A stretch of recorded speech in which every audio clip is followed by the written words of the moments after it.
216페이지 보시겠습니다. 기독교 강요 216페이지 양쪽 가로 8번 도적질하지 말지니라. 이 계명의 목적은 다음과 같다. 즉 하나님은 모든 불의를 싫어하시기 때문에 우리 각 사람에게 속한 것을 마땅히 그에게 돌려야 한다.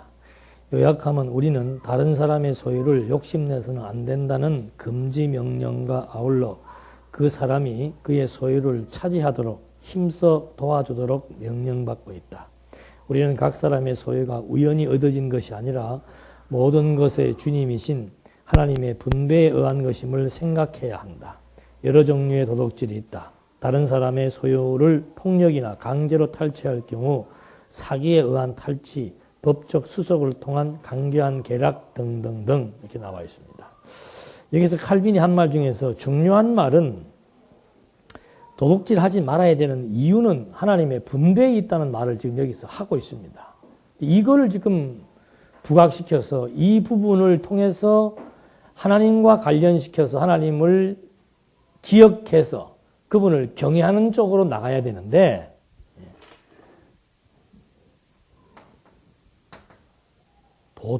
도적질이죠.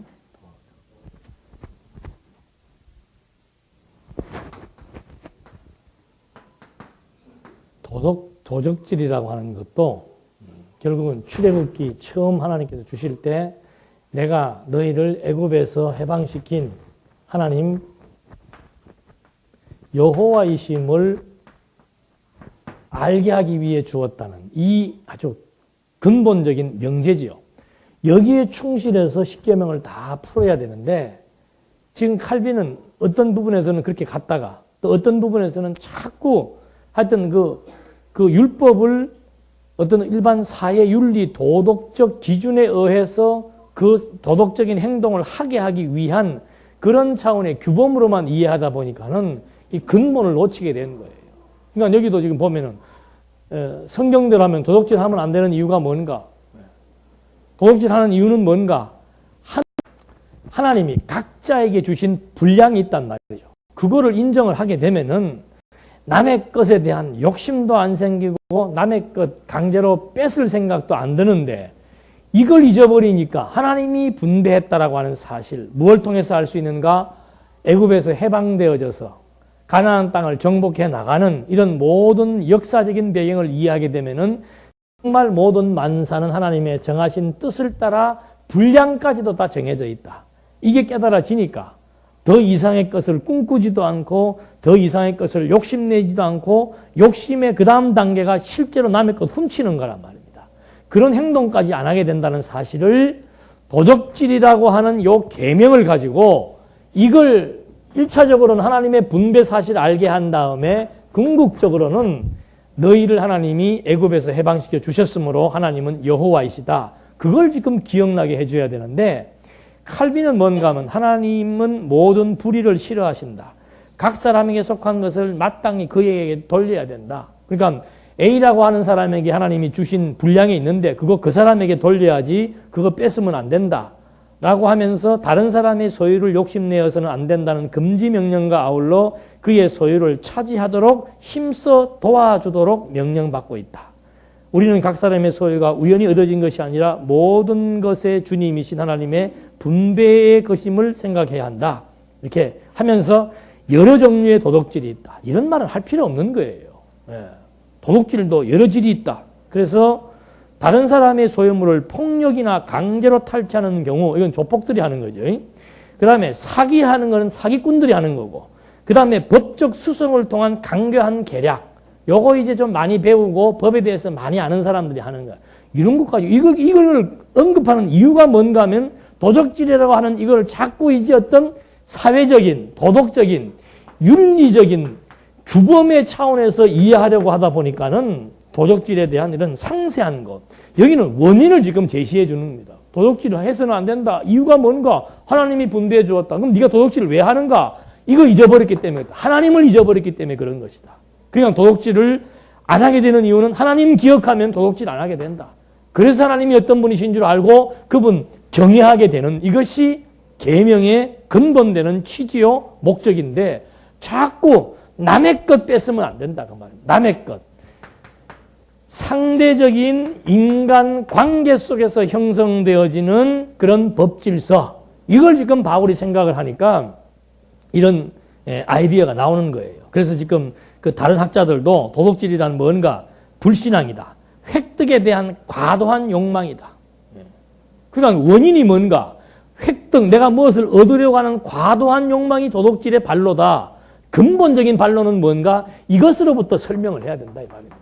자꾸 무슨 욕심이라는 것부터 설명해 나가면 안 되고 이것으로부터 과도한 발로가 결국은 도덕질을 하게 한다. 그래서 하나 도덕질은 이제 그 11조 전문 연구가가 어떻게 써놨는가 하면 도덕질은 두 가지가 있다. 세 가지가 있다. 도덕질은 세 가지가 있다. 첫째는 하나님께로부터 훔치는 거. 하나님의 것 훔치는 거. 그게 뭐예요? 그거 잘하시네. 또 한 가지. 하나님 거 훔치는 게 뭐예요? 안식일 범하는 거. 참, 어떻게 그 많은 법조항 중에서 요것만 이 율법의 조항들이 보면 한 600가지가 된다고 그래요. 근데 그 많은 것 중에서 다른 거 다 생략해버리고 요것만 그렇게 죽으라고 해나가는지 이유를 알죠 우리는. 나오게 해서 하려고 하는 거. 성전. 이 세 가지 아니에요. 삼박자. 한국교회의 병폐.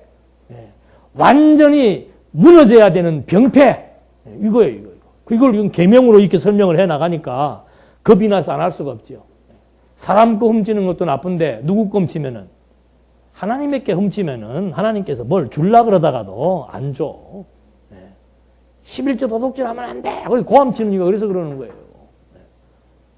두 번째, 다른 사람에게 훔치는 거. 인간의 것을 훔치는 거. 도둑질이 두 가지입니다. 그래서 이 인간의 것을 훔치는 종류가 여기 지금 칼빈이 잘 말해놨네. 폭력에 의해서 훔치는 거, 사기에 의해서 훔치는 거, 합법적인 과정을 통해서 훔치는 거.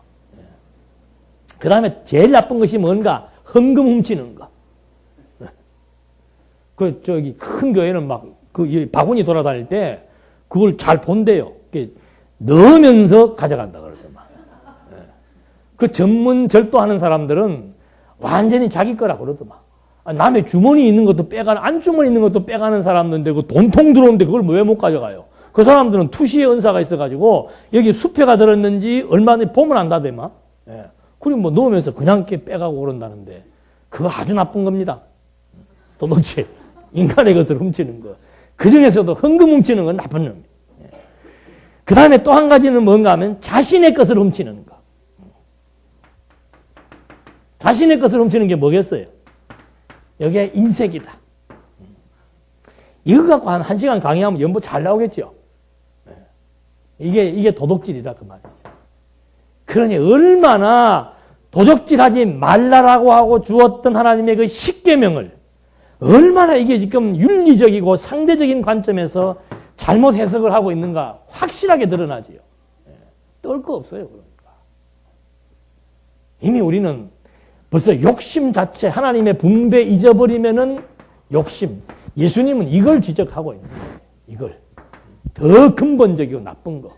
욕심이 잉태해서 죄를 낳고 죄가 장성해서 사망에 이르니까 너희들 하나님의 지혜로 말미암아 하나님이 어떤 분이신 줄 알아야 된다. 하나님 어떤 분이신 줄 알게 하기 위한 목적으로서의 계명을 갖다가 자꾸 이래서는 안 된다. 하나님 것 훔치면 안 되고 남의 것 뺏으면 안 되고 인색하면 안 되고 이게 전부 상대적 관계에서 윤리 도덕적인 차원에서의 도적질을 설명하는 거라 이 말이죠.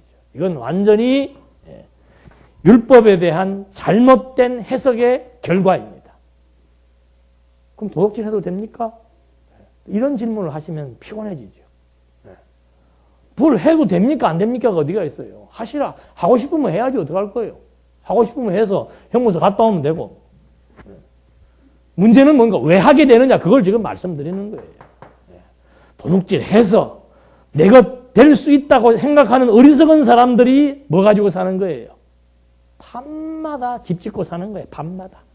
밤은 잘하고 있는 거예요. 잘하고. 예? 밤이 오는 거는 주무시라고 있는 거예요. 주무신다라고 하는 것은 모든 것을 다 뭐 끝내는 게 아니고 내일을, 낮을 위해서, 활동을 위해서 에너지를 재생산해내는 중요한 시간이 잠자는 시간이에요. 그러니까 우리 일생에서 잠자는 시간이 얼마나 많아요. 그 시간은 아주 편안한 상태에서 자야 완전히 몸의 피로도 풀리고 새로운 에너지가 충전이 되는데 밤잠 안 자고 뭐예요? 예? 집 짓는 거 있잖아, 집 짓는 거. 밤에 잠 안 자고. 이번에 이 일이 저렇게 되면 이렇게 돼서 이렇게 되고 이렇게 되고 마지막 한 새벽 3시쯤 되면 재벌이 돼 있어. 예. 그거 하지 마라 그 말이에요. 그것 자체도 도둑질한 거하고 똑같은 것이다. 왜 그런 생각을 하는가?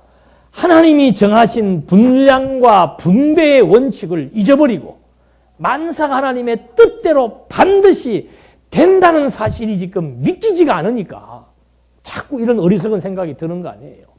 그러니까 하나님의 지혜로 말미암아 뭐를 가지라? 확신을 가지라. 그래서 바울이 그걸 위해서 기도한다 그러잖아요. 그래서 이 욕심이 인간은 욕심 없는 사람은 한 사람도 없어요. 욕심이 자꾸 줄어드는 만큼 마음의 평안과 안정감이 구축되어지는 것이고 욕심이 막 계속해서 움트는 만큼 얼핏 볼 때는 생기는 있어 보이지만 그 생기는 육체의 생기예요. 육체의 생기.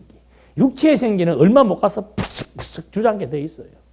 영혼의 생기가 있어야지 사람이 계속해서 기운을 받고 추진력 있게 일관되게 살아갈 수 있지 육체의 생기, 육체의 기운이라고 하는 것은 한순간에 불과한 거예요.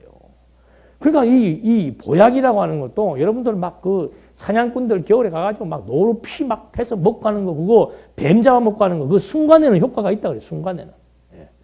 그리고는 금방금방 효과가 있지만은 조금 시간 지나면 다시 원위치 돌아가는 거예요.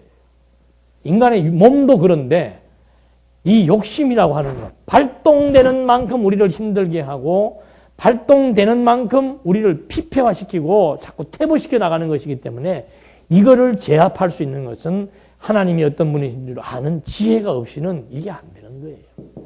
그래도 내 수준에 이만큼은 돼야 될 거 아니냐? 맞아요, 틀려요? 여러분이 하나님이라면 맞아요.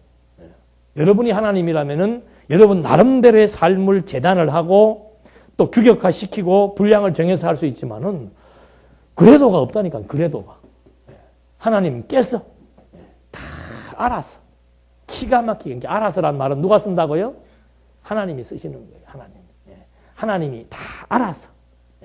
기가 막히게 재단을 해서 다 분배해 놓으신 대로 우리를 지금 살게 해 나가시는 거다. 이게 이제 깨달아 믿어 확신이 생겨야 막 옆에서 막 주식을 사놨는데 그게 막 50배 튀겨져가지고 막 떼돈을 벌었다 그래도 마음이 어떻게 해요? 흔들리지 않아. 치심치 않는 거예요. 또 반대로 내가 샀던 주식이 그냥 콱 다 다운이 돼도 마음이 치심치 않을 수 있는 거. 그게 가능한가? 성경은 가능하다고. 저는 아직 주식 투자를 안 해봐서 모르겠습니다만은 마찬가지예요. 누구든지. 욕심대로 세워놓은 그 분량 안 되면은 안 되는 대로 실망하고 되면은 되게 하기 위해서 거기에 빠져들고 그래서 되어지는 대로 살라는 말의 의미가 하나님께서 다 분배해 놓으신 환경 여건이니까 그냥 그 속에다가 뭐만 맡기면 돼요. 몸만 맡기면 된다니까. 편한 거예요. 이게 성도들의 삶이라고 하는 건 쉬운 거예요. 수영 잘하는 사람은 물속에다 몸을 어떻게 해요? 맡기잖아요. 얼마나 자연스러워요. 못하는 사람들은. 안 빠지려고 하니까 어떻게 해요? 죽는 거예요. 이렇게 하나님의 상황, 하나님이 만들어 놓은 상황이 있으면 그냥 그 상황에 어떻게 해요? 그냥 몸 자연스럽게 던지면 돼요. 던져서 누워있으면 몸이 어떻게 해요? 떠요. 살아보겠다가 허우적거리면 어떻게 해요? 깔아앉아요. 참 묘하지요. 물이라고 하는 것도. 발버둥 치면 빠져들어가고 가만히 몸에 기운을 빼고 한번 가서 한번 실험해봐요. 몸에 기운을 빼고 딱 누워있으면 몸이 그대로 물속에 떠있어요. 똑같은 몸인데 그 이상하지 않아요?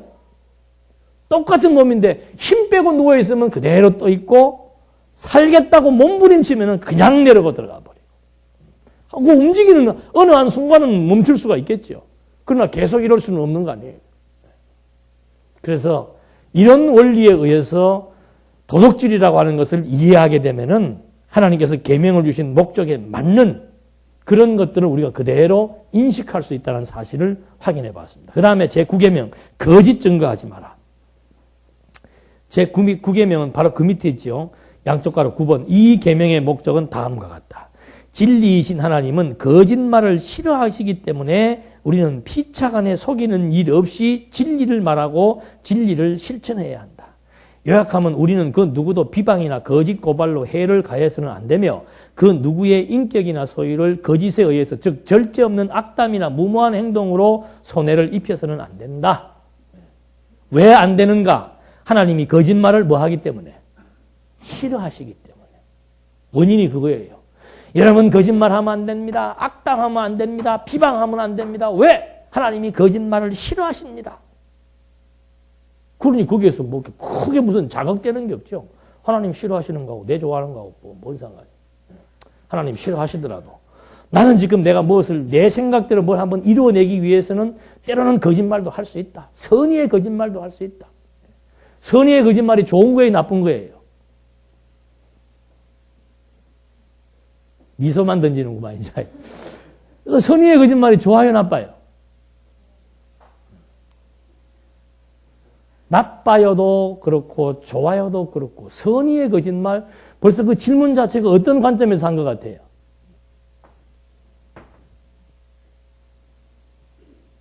그러니까 어떤 선을 이루기 위해서 내가 뭐 한다는 얘기예요? 거짓말을 한다. 그게 좋아요? 그럴 수는 없는 이라고 그러잖아요. 근데 뭘 선의의 거짓말이죠? 아이고 우리 애가 하도 밥을 안 먹어서 밥 안 먹으면 호랑이 온다. 거짓말 했다. 그게 뭐가 나쁩니까? 그렇게 해석되는 게 아니라 그 말이죠. 거짓말이라고 하는 것도. 하나님이 싫어하시기 때문에 우리는 남한테 이러고 안 되고 저러고 안 되고 저러면 안 됩니다. 그게 아니란 얘기죠. 거짓말을 안 해야 되는 원인이 하나님이 싫어한다라고 하는 단순한 말보다는 역사적으로 보면은 거짓이 자행되게 되면, 만약에 이스라엘 백성들에게 거짓이 만연되기 시작하면은 어떤 문제가 생기겠습니까? 가장 중요한 사건이 뭐예요? 이스라엘 민족에게. 출애굽 사건 아니에요. 출애굽 사건에 대한 역사의 왜곡이 생긴다 그 말입니다. 거짓말이 만연되면은, 백성들이 거짓말을 밥 먹듯이 하는 그런 풍토가 조성되면은 이스라엘 민족의 가장 중요한 사건, 출애굽의 사건을 거짓으로 왜곡시킬 수가 있다는 얘기죠. 그렇게 되면은 출애굽의 사건이 왜곡되어져 가지고 야 그때 모세가 대단했다. 처음에는 하나님 얘기하다가 그 다음에 점점점 모세를 죽여 세우다가 모세만 대단한 거 아니다. 우리 백성들의 힘이 대단했다. 백성들의 단결력이 대단했다. 그 거짓말 아니에요. 모세가 뭘 대단했습니까? 하나님 외에는 대단한 사람이 아무것도 없는 거예요. 그래서 출애굽 사건을 통해서 하나님의 전능하심을 소개하고 왜 하나님이 출애굽을 시켰는가? 당신의 존재를 우리에게 여호와로 알려주기 위해서 그렇게 했다라고 하는 진실을 바로 증거해야 되는데 백성들이 거짓에 만연되기 시작하면은 가장 중요한 역사 왜곡도 발생될 수가 있고 그래서 거짓으로 말미암아 결국은 여호와를 바로 알고 증거해야 되는 참 진리를 선포할 수가 없게 되는 결정적인 문제가 발생된다는 거죠. 거짓말 한다고 해서 절대 거짓말대로 안 된다는 사실을 우리는 알아야 되는 거예요. 왜? 만상은 하나님의 뜻대로 되어 있기 때문에. 하나님의 뜻대로 되는 게 진리 아니에요. 진리. 진리고 진실 아니에요. 그러니까 만사는 하나님의 뜻대로 되게 되어 있다는 사실을 알면은 거짓말할 필요가 없죠.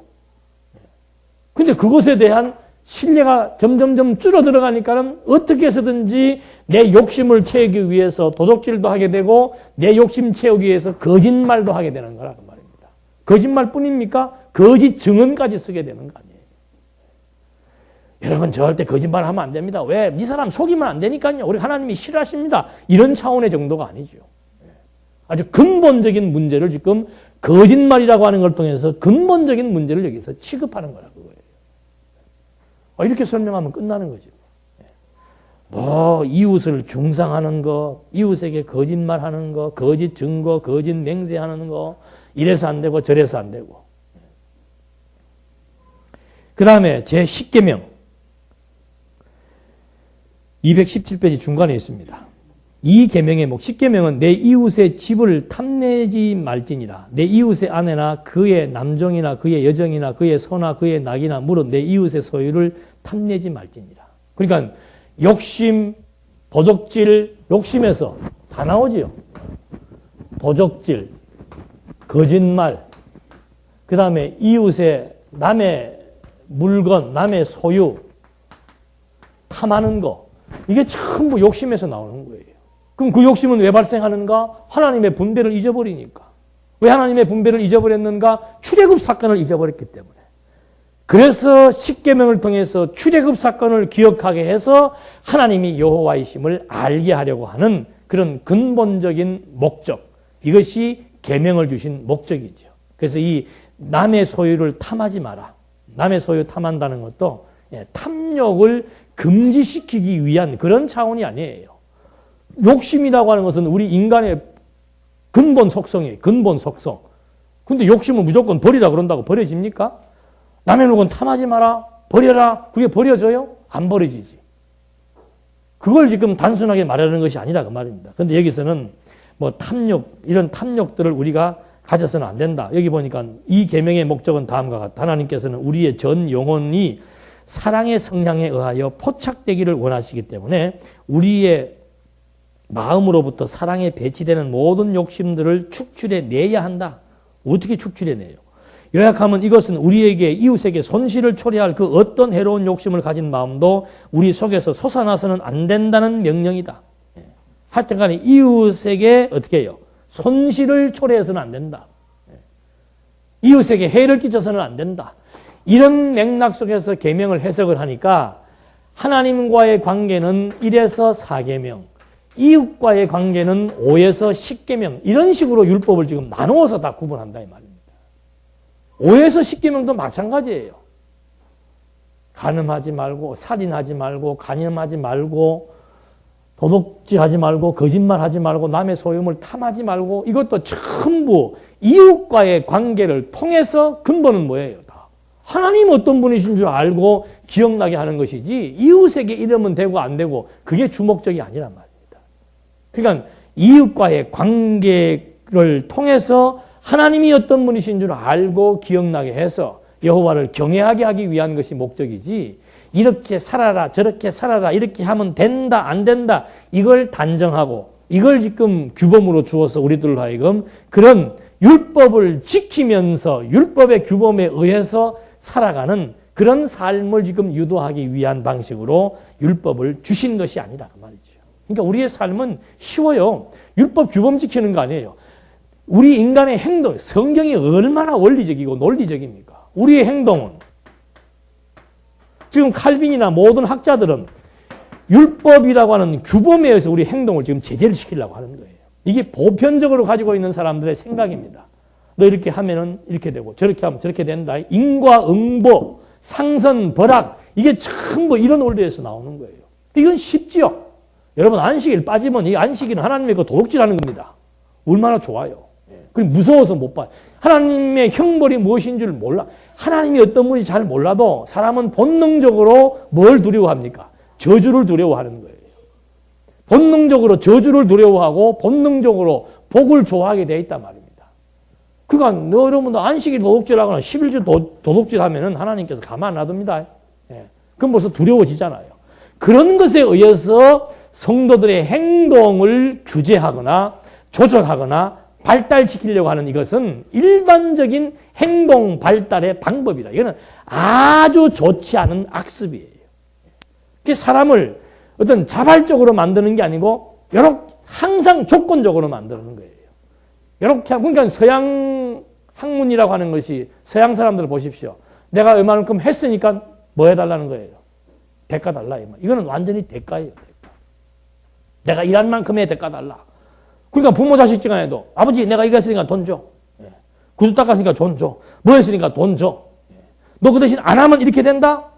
그게 완전히 서양에서 말하고 있는 일반 학문에 의한 규범에 의한 사람의 행동을 발달시키는 방법이라 이 말이죠. 여기에는 자율이 없습니다. 그리고 내면 상태의 즐거움이나 기쁨도 없습니다. 두려움 아니면은 욕심의 충족이에요. 욕심의 충족을 위한 만족인가 아니면은 두려움을 해소하기 위한 행동이냐. 둘 중에 하나라고 말입니다. 그러니까 그렇게 막 심령에 대한 평안이라는 게 있을 수가 없죠. 근데 성경은 그게 아니에요. 이런 경로는 행동 규제를 위한 것이긴 행동 발달 자체가 목적이 아니에요. 행동 발달되지요. 어떤 경로를 통해서 되는가? 하나님 율법을 통해서 규범으로 주어지는 것이 아니고 하나님을 기억하게 해주는 겁니다.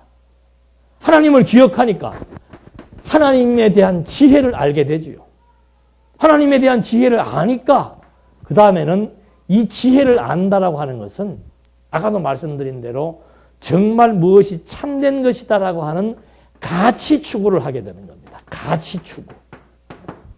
가치 추구는 어떤 두려움에서 나오는 것이 아니고 막 자유와 평안과 만족에 의해서 좋으니까 가치 추구를 하게 되는 거예요. 좋으니까. 좋다라는 우리의 심리 상태는 뭔가 안정되다, 평화롭다, 자유롭다, 즐겁다. 그게 좋다는 거예요. 좋은 상태에서 그것이 좋으니까 좋은 상태에서 좋은 방향으로 가치 추구를 하게 되는 거죠. 그걸 하게 만드는 것이 우리 인간의 뭐예요? 지성이란 말입니다. 지성. 그러니까 지성 발달시키려면은 가장 고상한 지식이 들어와야 돼요. 지성을 발달시키려면은 가장 고상한 지식이 들어와야 돼요. 그 지식이 하나님에 대한 지혜 아니에요. 하나님을 아는 것이 지식의 근본이니까. 그러니까 이 지성, 가장 좋은 것을 깨달으니까 깨닫는 만큼 뭐가 온다고요? 느낌이 오는 거죠. 좋다. 열정이 생기는 것이고. 그래서 그 다음에는 뭐가 오는 거예요? 의지. 그것을 추구하며 살아야 되겠다. 이것이 하나의 인격적인 작용에 의해서 하나님의 지혜가 주어지니까 이 지혜가 주어진다는 것은 자유와 평화와 안정감을 의미하는 겁니다. 그것이 우리 두뇌 속에 계속해서 이 지식 정보가 입력되어지는 만큼 점점 행동이 뭐하게 되는 거예요? 하나님 기뻐하시는 삶으로서의 행동으로 발달하게 되어 있다 그 말입니다. 그러니까 뭐가 어떻게 될까봐 하는 것이 아니고 이 행동 발달은 가치 추구에는 뭐예요? 좋아서 한다라고 하는 거죠. 좋아서. 그래서 기독교인의 삶을 선행이라고 얘기하는 거예요. 도둑질하지 않으니까 선행이 아니에요. 선행이 뭔가 좋아서 가장 가치로운 것을 추구하며 사는 것이 좋아서 이런 경로를 통해서 점진적으로 발달해 나가는 것과 너 이렇게 하면은 상 주고 이렇게 하면 벌 준다. 너 이렇게 하니까 저주받고 이렇게 하니까 복 받는다. 인과응보나 상선벌하에 의한 원칙을 가지고 시행되는 것과는 근본적으로 차이가 다른 거라고 말이죠. 그러니까 여기서는 계속 깨닫게. 성경이 얼마나 이 단어가 많은 줄 압니까? 알게 하려 합니다.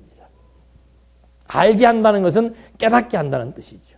알게 하려 합니다. 깨닫게 하려 합니다. 그 깨달음이 와야만 무엇이 좋다라고 하는 것을 느끼게 되고 느껴져야만 이렇게 해야 되겠다는 결단이 생기는 것이고 그런 결단이 전부 반복되니까 그 다음에는 행동 발달이 점진적으로 아주 자연스럽게 물 흐르듯이 편안한 가운데서 성숙되게 되어지는 거라 그 말입니다. 이래야 여기에서 뭐가 생겨요? 요즘 많은 사람들이 좋아하는 창의력. 여기는 창의력을 죽이는 거예요. 유대인들의 창의력 이래서 나오는 겁니다. 뭐 한동안 뭐 EQ가 어떻다 뭐가 어떻다 하는데 그거 어떤 방법도 소용없어요. 창의력은 어디에서 나오는가? 가장 편안한 상태에서 창의력이 나오는 겁니다. 가장 편안한 상태에서. 가장 편안한 상태는 가장 좋은 지식과 지혜가 두뇌에 입력될 때 가장 편안한 상태가 되는 거예요. 그래야 거기에서 막 아이디어가 나오죠. 그러니까 편안해야 돼. 애들 공부 잘 시키려면 걱정, 근심을 하지 않도록 해줘야 됩니다. 미래에 대한 염려를 하지 않도록 해야 되고 부담을 주지 않아야 되는 거죠. 그렇다고 하니까 또 그냥 뭐든지 지 하고 싶은 대로 다 해주는 그거 아닌 건 알잖아요. 아니, 부모가 자식 잘못되는 거 있으면 따끔하게 채찍도 들어야 되고, 따끔하게 혼도 내야 되고, 아직 애들은 지금 뭐가 좋고 나쁜지 판단력이 없기 때문에 부모가 그걸 이건 나쁜 거고 이건 좋은 것이라는 것을 분명하게 같이 판단을 해서 나쁜 게 할 때는 끌어나갈 수 있는 그런 것들도 필요한 것이죠. 편하게 해준다 그런다고 지 마음대로 하도록 놔두는 그게 편안한 게 아니에요. 그래서 항상 두뇌가 아주 활동을 활발하게 할 수 있도록 두뇌를 편안하게 해주라 그 말입니다. 두뇌 편안하게 해주려면 다른 것 없습니다. 오전에 말씀드린 대로 이렇게 해서 율법이라고 하는 것 가지고도 사람의 행동 발달 과정이 저렇게 판이하게 달라지는 경로를 통해서 주어지되, 지금 칼빈이나 그 외의 많은 학자들은 율법을 말 그대로 성도의 생활 규범으로만 이해를 하다 보니까는 이렇게 해서는 된다 안 된다라고 하는 현상적인 문제만 언급을 했지, 근본적인 여호와, 출애굽하게 하신 여호와를 기억나게 해서 그분을 경외하게 하는 데까지는 이것이 발전하지 못하고 있다는 사실을 확인해 본 것입니다. 그 다음에 궁극적인 목적이 뭔가 217페이지 제일 마지막에 보면은요, 전 계명의 목적은 하나님의 순결의 원형에 우리의 생을 순응시켜서 형성시켜야 할 의의 완성에 있다. 말이 어렵지요. 이 말이 무슨 말인가? 율법을 주신 총체적이고 궁극적인 목적은 뭔가? 신적 순결의 모범에 따라서 내가 거룩하니 너희도 뭐예요? 거룩해라. 하나님이 순결하신 분이고 하나님이 거룩하신 분이니까 우리도 뭐 해야 된다? 거룩하고 순결하게 살아야 된다. 이것이 율법의 궁극적인 목적이라고 말하는 거예요. 이거 사람 잡는 겁니다. 우리가 어떻게 거룩해요? 네? 안전하서나 욕심에 매여 살고 있는 우리가 하나님이 거룩하니 너희도 거룩해라. 그러니 하나님이 순결하니 너희도 순결해라. 이것이 하나님의 지혜가 주어지지 않는데 이것이 어떻게 가능하며 어떻게 이 피조물이 완전하고 완벽한 삶을 살아갈 수 있냐고 말이죠. 그러니까 하나님이 순결하니 너희도 순결해라. 이런 도덕적 규범을 지금 만약에 단상에서 가르쳐야 된다면 저는 여기 설 수가 없어요. 내가 순결해야만 여러분 이렇게 살아야 됩니다라고 말할 수 있는 거죠. 저도 욕심의 노예가 되어 사는 시간이 많은 사람이고 몸 자체가 지금 완전히 욕심으로 만들어진 몸인데 나도 그렇게 하지 못하면서 누구 보고 도둑질하면 안 된다고 그러고 누구 보고 교통위반하면 안 된다고 그러고 누구 보고 이러고 살라고 그걸 말을 어떻게 해요? 양심이 있는 사람이라면 못하지요. 근데 한국교회 목사님들은 참 간이 큰가 봐. 간이. 자기는 범법에 행위하면서도 자기는 불법을 자행하면서도 탈법을 하면서도 주일날 성도들한테는 막 사정없이 뭐라고 그러잖아요. 여러분 하나님의 그 도둑질하면 안 되고 자기야 뭐 안식일 안 지킬래 안 지킬 수가 있나? 그렇잖아요. 하나님의 그 도둑질하면 안 되고 뭐 남의 그 거짓말하면 안 되고 거짓말 안 하고 사는 사람이 어디가 있어요? 선의의 거짓말이라도 하고 사는 것이 인간이고 욕심 없이 사는 사람이 어디가 있습니까? 모든 것이 욕심에서 발생되어지는 것인데 이런 도덕적 교훈을 해서 여러분의 행동을 교정하기 위한 것이 강단의 필요성이라면은 저는 여기 못 써줘요. 하나님이 거룩하니까 너희도 거룩해라. 뭐가 거룩한 게 있다고 여기 써가지고 거룩한 걸 여러분들에게 종용하고 이렇게 살아야 된다라고 말할 수 있겠냐 이 말입니다. 성경은 그 얘기가 아니에요. 완전히 잘못 착각한 것이죠. 하나님이 거룩하니까 하나님의 백성들 하나님께서 점진적으로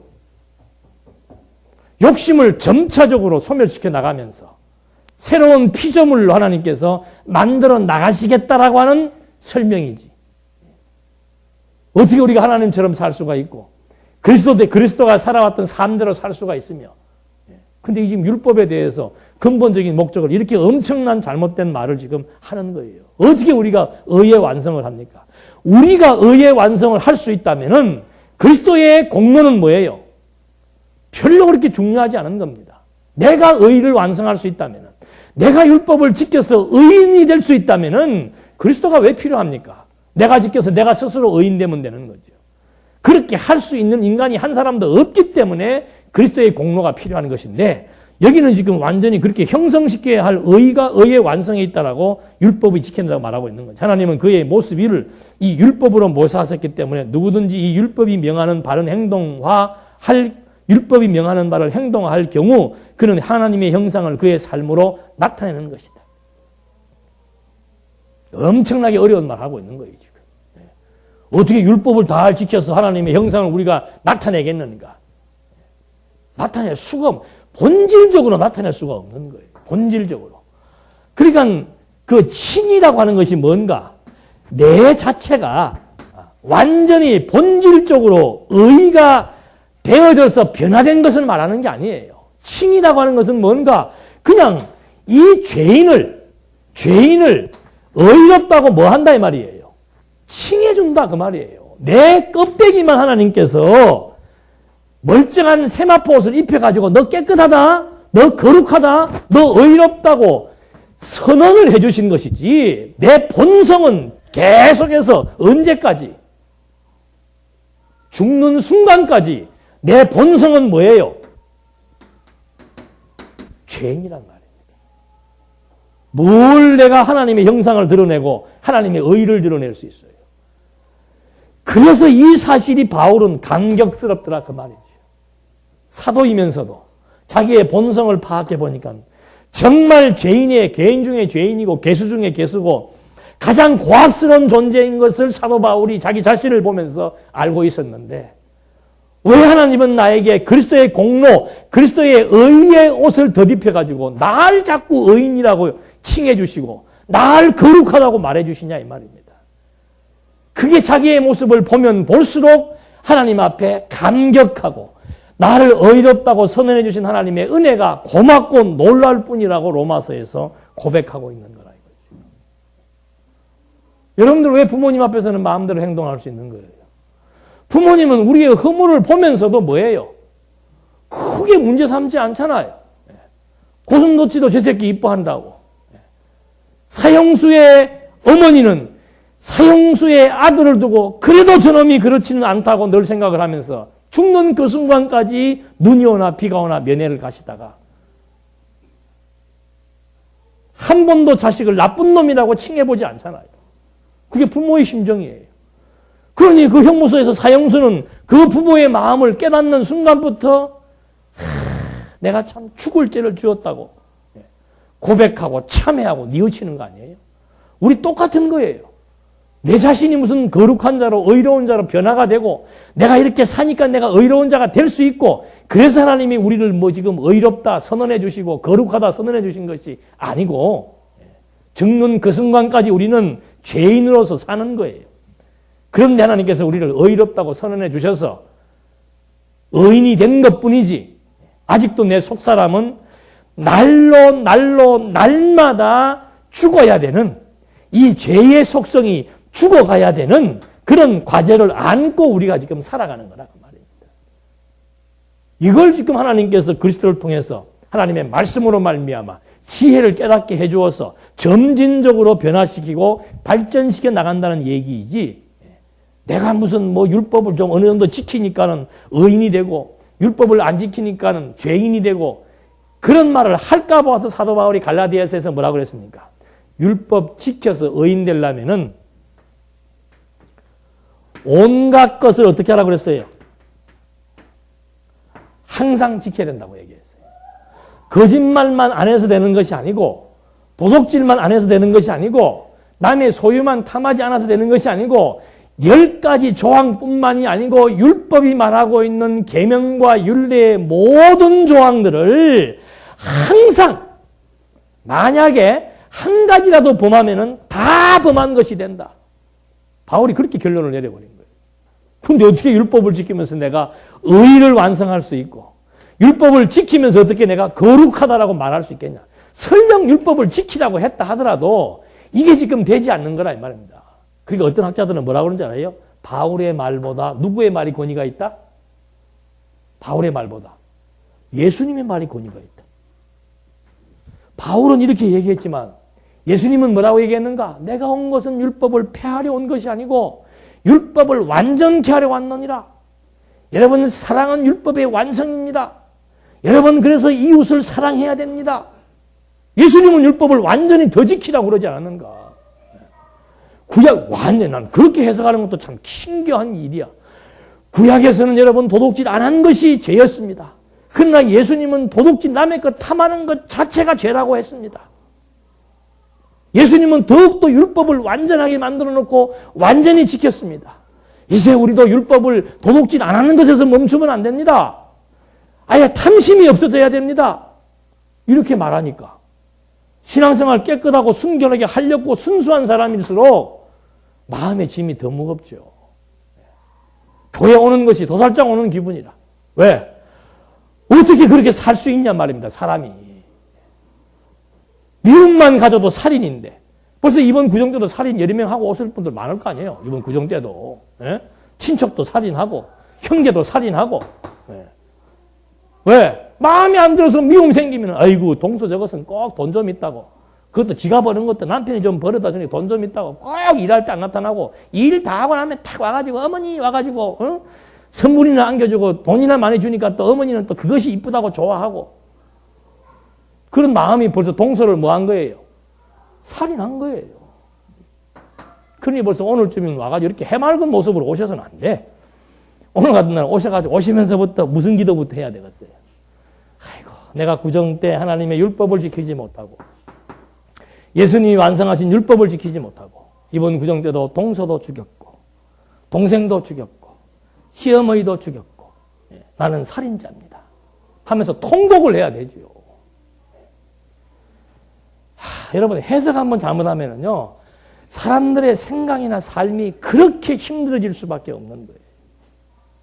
성경 해석 올바로 해서 참된 자유를 얻고 정말 기쁘고 즐거운 가운데서 여호와 경외하며 산다는 것 이것만 해도 우리에게는 큰 축복이라고 생각을 합니다. 기도하시겠습니다. 하나님 아버지 칼빈의 율법에 대한 해석을 검토해 보면서 하나님께서 율법을 주신 용도와 목적을 또 한번 확인해 보았습니다. 보면 볼수록 우리는 죄인임이 분명하고 확인하면 확인할수록 하나님의 은혜가 무엇인지를 또 한번 깨닫게 됩니다. 하나님의 그 크신 은혜로 말미암아 그 감동으로 말미암아 우리 살아가게 하시고 하나님의 그 지혜와 지식이 항상 우리에게 함께해서 늘 깨달음에 의한 삶이 우리의 생각과 마음을 지배하고 참된 평안을 누리며 살아갈 수 있도록 인도해 주시옵소서. 예수님의 이름으로 기도드립니다. 아멘.